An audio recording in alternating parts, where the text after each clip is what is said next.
When I was newly single after my 2-year relationship ended, I was back to living alone again and back to swiping on Tinder and all those apps. I had been single for a few months already, and I had met a few people in that time.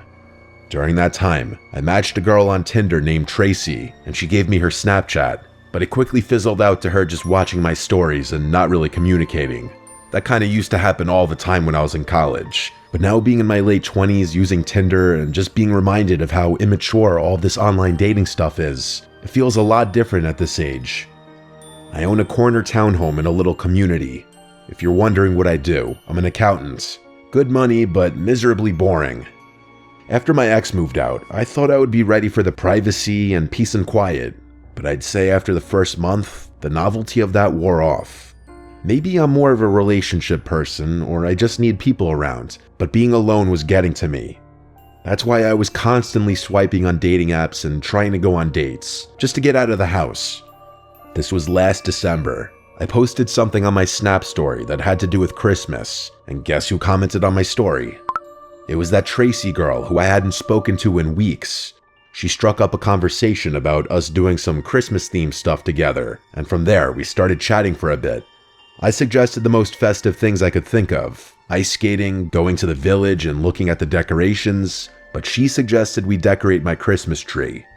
Firstly, I did have a fake tree, but it was up in the attic, so I told her I didn't have it up yet because it's kind of a 2-person job getting it out of the attic.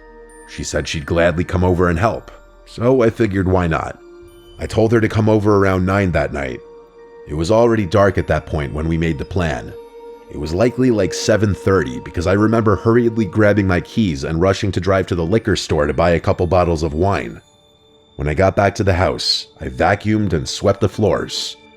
Ever since my breakup, the things my girlfriend would do to clean the place were left to me, and I realized how quickly a place can get dirty. 9 p.m. rolled around, and I was low-key sitting upright on the couch with the TV on, pretending like I was just chilling in the living room watching a movie already. Meanwhile, I had set everything up to be cozy and relaxing, but I sat there for a while, waiting on her to message me or for the doorbell. I sent a follow-up saying, "Let me know when you're on your way," and I eventually started to think she was flaking, until finally, around 9:30, when she said she's outside. She came inside, and I was shocked to find that I was looking up at her. She was a couple inches taller than me.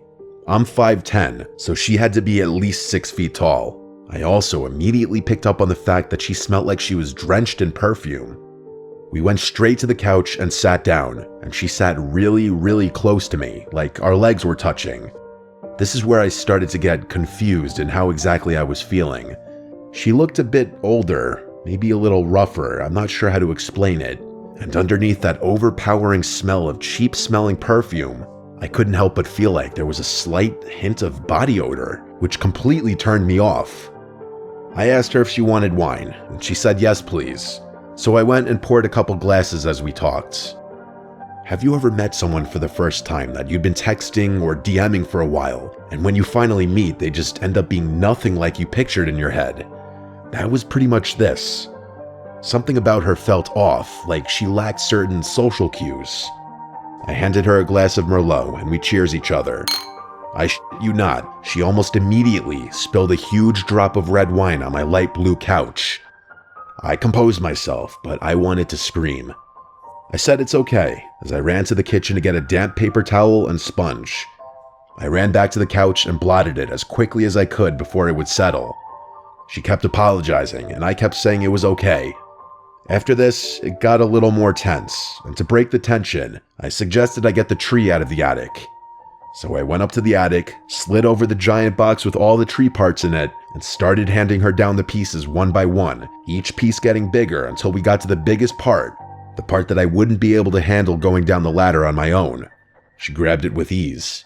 I had to remember this girl's size. Once everything was handed down, I went back down and we assembled the tree in the living room with Christmas music playing. I poured her more wine and I drank more myself. I loosened up a bit more. Wine makes any situation feel better. Once we had the tree set up, next was the ornaments. I told her my ornaments were all in the crawl space. These ornaments were all from my childhood.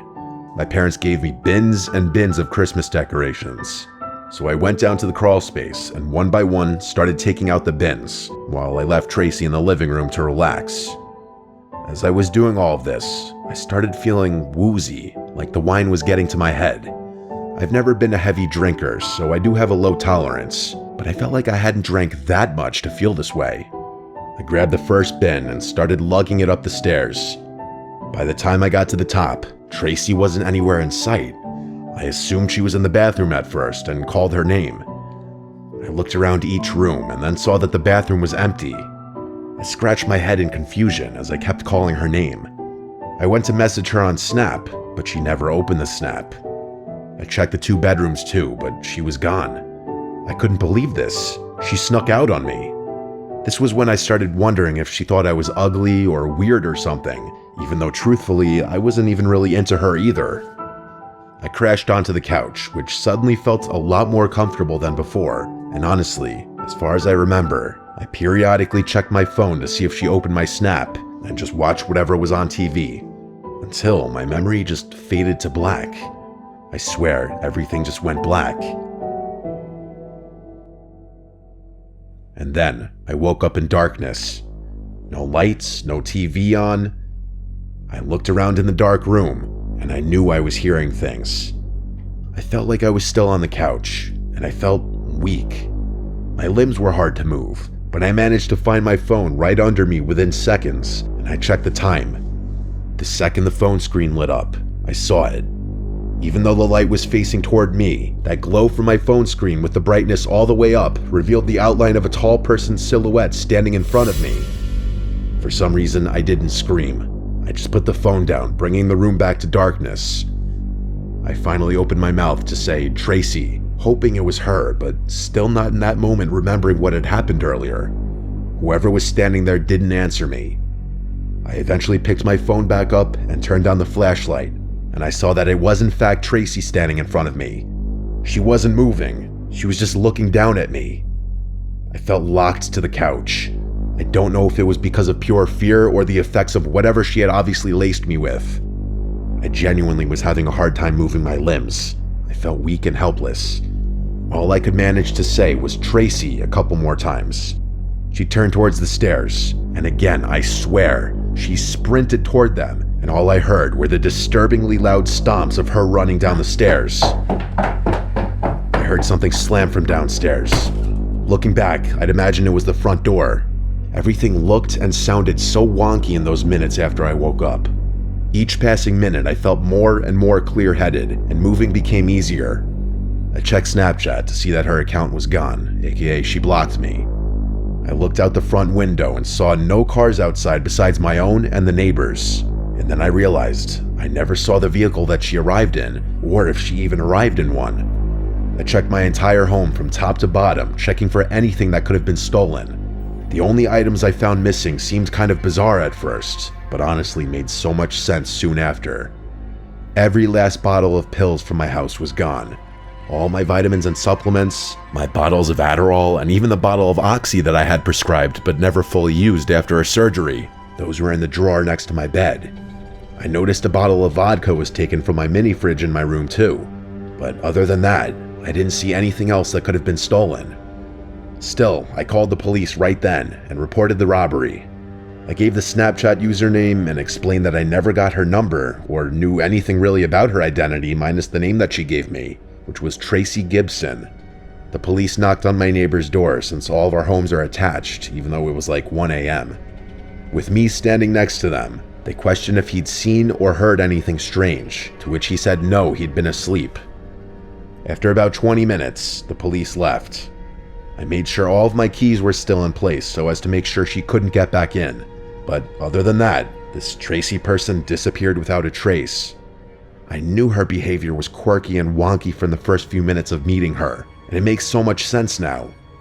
I won't even call it a theory because I just know this is the truth. I think that girl, or woman I should say, was older than she claimed, and she was potentially homeless with a serious drug addiction. I think she drowned herself in perfume to mask the body odor that was honestly still showing through.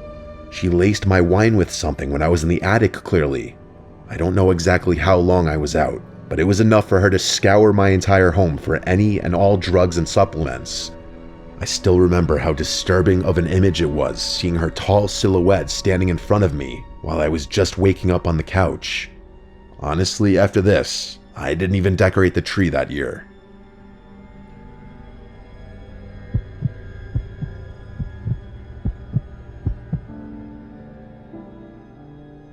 This happened on Christmas Eve back in '97 when I was 7 years old. Since we're Jewish, we don't celebrate Christmas, so Christmas Eve was just like any other night for us. Our dad is a doctor, and since he's Jewish, he always works on call at the hospital during the Christmas holidays, so he wasn't home tonight. That just left my little sister and I by ourselves for the evening while our dad worked. Technically, our mom was home, but to be blunt, she was an alcoholic. Back then, being a 7-year-old, I had no idea what alcoholism was. All I knew was that my mom was always passed out once it got dark and near impossible to wake up. Sorry if it sounds harsh or TMI, but it's relevant to my story. My sister and I were downstairs watching TV when we heard a knock at the door. Being the oldest, I went to see who it was. Our door had glass panes built into it, which made it easy to see who was on the other side. There was a man standing outside in a Santa suit holding a bag, and when he saw me, he smiled and waved at me to come to the door. I went near the door but did not open it, and I thought it was odd that someone dressed like Santa would come to our house out of anyone's house in the neighborhood. He said, "Hey kid, it's me Santa. Let me in, I'll give you your presents." I remember point blank telling him that Santa isn't real, and that if he was, he doesn't give Jews presents anyway. That's when he said, "Of course I'm real. In the past, I only used to visit Christian homes, but lately, I felt bad that Jewish kids never get any presents. So this year, I changed the rules so that you can get presents too." But I didn't buy it, and instead, I remember getting mad at him, arguing that Jews get presents, we just get them during Hanukkah and not on Christmas. The smile fell from his face, and all his jolly charm disappeared as he began demanding I open the door. I told my sister to dial 911, and the guy seemed to run away. We did call the cops. However, unfortunately, the operator didn't understand what we were saying. Looking back, I think she may have thought we were just little kids excited that Santa Claus was coming to our house. Regardless, she didn't take us seriously, and instead just told us that this number was to be used for emergencies only before disconnecting the call. My sister and I now got really scared because we didn't know who else to call. Since we were only 4 and 7, the only numbers we knew how to dial were our home number and 911. And since this is the 90s, my dad didn't have a cell phone yet, and I had no idea what the hospital number was to reach him there. And with our mom impossible for us to wake up, we were essentially on our own. We hoped the man wouldn't come back, but a few minutes later, he was knocking on the door again. He said he knew the cops weren't coming and to go ahead and let him in or we'd be in big trouble. My sister started crying and ran upstairs trying to wake my mom. Not knowing what else to do, I did the one thing that made sense to my 7-year-old brain. I grabbed a bunch of candles we keep for our menorah and lit them all, then ran below where the smoke detector was. I blew out all the candles quickly before tossing them all up to the smoke detector. Thankfully, they gave off enough smoke to set off the smoke alarm. As an adult, I realized how stupid this was, and fortunately, I did not accidentally set the house on fire. But at that time, all I knew was that the smoke alarm would instantly call 911 for me and send help to our home. There was a fire department not even 2 minutes from our house, so they got here pretty fast. My sister came downstairs, scared of the fire alarm, but I told her there was no fire and to not go outside, but instead wait inside with me. To my amazement, the guy still did not leave. Instead, the bastard ran to the firefighters, presumably telling them that he was glad they showed up. I remember that he claimed he was my dad, and that he dressed up like Santa Claus for Christmas Eve to surprise us. He explained that his suit didn't have any pockets to hold his keys, and that with the door locked, he couldn't get the door open to save us from the fire, so he begged the firefighters to break down the door, and surprisingly, the firefighters seemed to believe him. They were actually getting ready to break down the door, and told us to stand back, but we started crying, shouting at them that he's not our dad, that our dad is working at the hospital and that we have no idea who this guy was, and that we don't even celebrate Christmas. The firefighter who was about to break down the door thankfully stopped and listened to us. He asked, "You don't celebrate Christmas?" I told him no because we're Jewish, and showed him my kippah on my head as well as our menorah. I then broke down crying, explaining how I set off the smoke alarm to try and get help because the police wouldn't believe us, and to please not let the guy in. The firefighter thankfully believed me, and then asked the guy why Santa would show up to a Jewish home. I don't remember exactly what the guy said, but the firefighters clearly didn't believe him. Two of them wrestled the guy to the ground while the other called the police to come by. They also asked what hospital my dad worked at so they could let him know what was going on. The police arrived and arrested the guy, while another officer stayed with us until my dad came home and explained the situation to him. My dad was furious with our mom for being wasted and essentially sleeping through the whole thing, but mostly he was grateful that we were okay. As far as Christmases go, I was glad to have our usual boring and quiet Christmas the following year. To this day, I think being Jewish saved my sister and I's lives, because had we opened that door to let Santa in, there's a good chance that would have been our final Christmas.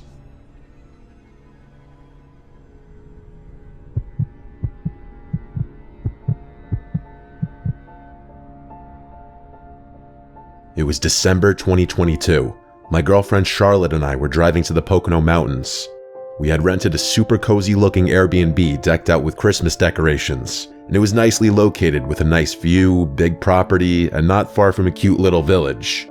To make things even more festive feeling, there was a snowstorm coming that night, so we set out on the road a little earlier to allow us time to get groceries and everything set up in the Airbnb. From the city to the Poconos was about 4 hours. We made decent time. We stopped at a Family Dollar for some snacks and groceries, and then we went straight to the Airbnb. We turned towards the uphill gravel road through a clearing in the trees that led to the property. The house was surrounded by woods. It had a big deck with a hot tub on it, which was very appealing, especially the idea of sitting in it during a snowstorm. There were a bunch of Christmas decorations on the property, including some light-up reindeer, a big snowman, and big decorative candy canes lining the walkway to the front deck. We had to take a few trips to and from the car to bring everything inside. First impression, the place had a very comfy feeling as we expected from the pictures. It had a Christmas tree in one corner, stockings hung on the walls, and a bunch of smaller decorations scattered about. It had that very welcoming smell of wood that you'd expect in a country log cabin, though it was more so just a regular house. Then I realized why. There was a stack of logs next to a big fireplace in the living room. There were 3 bedrooms, though of course we only needed 1. We put our luggage and such in a second bedroom. I did the usual stuff like inspect the fridge, turn on the TV to see if there's cable or Netflix, and look out all the windows. There was an upstairs, but it was more of a loft with a pool table and a couple of couches. Then there was a basement. For the hell of it, I went down to check out the basement. It was fairly big relative to the size of the house. It felt disconnected from the Airbnb though. It wasn't furnished for hanging out in. It was dark and cold and felt more like a space to do laundry and a workspace. Then there was a knock at the front door. I hurried up to answer it, and there was a guy who looked to be in his late 40s. He was wearing gray sweatpants and a ripped up yellowish brown jacket. He smiled at me and said, "How are you folks doing?" I replied good and asked him if he was the Airbnb host. He replied he runs the place with his brother. I asked for his name, and he said Tom. Tom said he lives just up the road next door if my girl and I need anything. I thanked him, and then he walked away. I found it interesting that he knew I was with my girlfriend. Charlotte didn't come to the door, but maybe his brother told him about us. I did have a conversation with Mike, the host, about it being my girlfriend and I wanting to do something festive. It was pitch black out and it was snowing. We cranked up the heat in the house and started preparing the dinner we bought, which was chicken thighs, broccoli, potatoes, and cornbread. It was pretty grab bag. We ate on the couch with the Christmas tree lights on in the corner, giving the room a nice comfy glow as we watched the Polar Express. It was the only good Christmas movie on any of the streaming platforms. If you can't tell, we really love Christmas. After the movie, and when we felt we had digested enough, we went outside to the deck to hop in the hot tub. I turned on all the decorations and Christmas lights in the front yard, and as we sat in the hot tub watching the snowfall, it felt like bliss, until the bubbles on the hot tub stopped and it went silent. We heard unmistakable footsteps from somewhere on the property. Charlotte and I looked at one another. I asked her if I should shout who's there, but she said no. The footsteps moved further and further until they were no longer audible. I told Charlotte it was probably a deer, but deep down I knew those were the footsteps of a person. After the hot tub, we went to take a shower before bed. The hot water in the shower didn't last for more than maybe 2 minutes though. Something was wrong. When the water turned ice cold, we screamed and jumped out of the shower. I messaged Mike, the host, about it. He responded within half an hour saying that's odd and that he'll have a guy come and look at the hot water heater tomorrow. We went to sleep after our half shower. In the middle of the night, though, we awoke to very aggressive bangs on the front door of the house. Charlotte was shaking me, terrified. I said I'm gonna check who it is, but she demanded I stay in the bed and don't make a sound. Honestly, I was glad she said that. No part of me wanted to know who was at the door in the middle of the night. I think there were 3 sets of really loud and angry sounding bangs before they stopped. We sat upright for a few minutes in silence, whispering to each other. I went over to lock the bedroom door for added security, I guess. Minutes dragged along, but ultimately, after about half an hour of sitting wide awake, we eventually drifted back off to sleep. First thing in the morning, I messaged Mike again about the knocks at the door. He answered more quickly this time, seeming pretty confused like us. He basically said how strange that is. He didn't know why anyone would be roaming around late at night like that. He said if anything like that happens again, that we should alert the authorities. Honestly, not the most reassuring response, but I mean, he was right. What else could he tell us? Grab a gun and shoot whoever was at the door? I didn't want to keep complaining to Mike constantly, but I mean, these were some valid concerns I was bringing up to him. There was a lot of snow outside, and it was a dark, cloudy day. There were still some flurries falling onto the ground. I went out to wipe the snow off my Jeep, and while I was doing so, I noticed footsteps in the snow. They looped around the house. I remembered the knocks from the night before, and wondered if it was from the same person, but these footprints looked fresh, and it snowed all night. Surely the footprints from last night would have filled in by now. I heard footsteps approaching now, actually, and I saw Tom walking from around my car. I told him about the hot water heater problem, and that Mike said they were sending someone to take a look at it. He said he knew and that he was here to take a look at it, actually. I also told him about the knocks at the door last night and the footprints in the snow. I even showed him. He looked at them and said there's a lot of strange folk out here that go snooping around at night. I asked if we should refrain from using the hot tub at night then, and he said no, that shouldn't be a problem. The people around here are harmless. He went inside into the house and walked around for a bit before walking down to the basement. He told me he'll have a look at the hot water heater. Tom seems like a weird dude, honestly. I messaged Mike saying Tom's here now checking out the water heater. Mike replied back asking, is Tom the name of the plumber? And I replied, no, your brother. He replied, what do you mean? He said he's my brother? It started to click in my head. I responded, do you have a brother named Tom who runs this Airbnb with you? And he replied, no, who is this person?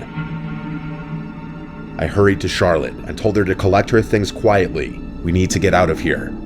As quickly as we could, we packed our bags, grabbed all of our stuff, and brought it outside to the car in one trip. I'm sure we left behind a charger or something small, but who cares?